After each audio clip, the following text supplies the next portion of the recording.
આપણે છે ને ઘણીવાર જાણતા કે અજાણતા એવા વિચારોના આખા માયાજાળમાં ફસાઈ જઈએ છીએ કે હું આ કરીશ તો લોકો શું વિચારશે, હું આવું કરીશ તો લોકો ખુશ થશે, હું આમ કરીશ તો મારા બધા બહુ લોકો વખાણ કરશે. અને એ પ્રોસેસ એવી છે કે એક પિંજરા જેવી, તમને ખબર જ નહીં પડે કે ક્યારે તમે એ પિંજરામાં એક કેદીની તરીકે બંધ થઈ ગયા. અને એ પિંજરું વશ છે, કારણ કે તમારા માટે જીવવાની કેપેસિટીને ખતમ કરવાનો પહેલો સ્ટેપ જ એ છે કે લોકો માટે વિચારો. આપણે જ્યારે સક્સેસના સ્ટેપ્સ ક્લાઇમ્બ કરતા હોઈએ ને કે કોઈ વસ્તુ માટે મહેનત કરતા હોઈએ ને તો ખાલી એટલું જ વિચારવાનું કે આપણને શું ગમે છે, આપણને અને આપણા પરિવારને શેમાં ખુશી મળે છે, આપણા પરિવારને અને આપણને શેમાં શાંતિ મળે છે, આપણને ઇનર પીસ અને ઇનર ગ્રોથ કઈ વસ્તુથી મળે. લોકો તો બોલવાના જ છે.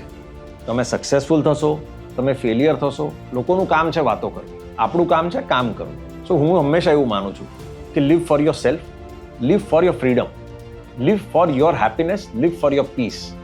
Don't bother about people's validation. એ લોકો બોલશે, એ સાચું કે એ સાચું નથી થતું તમારા માટે, એ કે એ રીતે તમારે જિંદગી જીવવાની જરૂર નથી.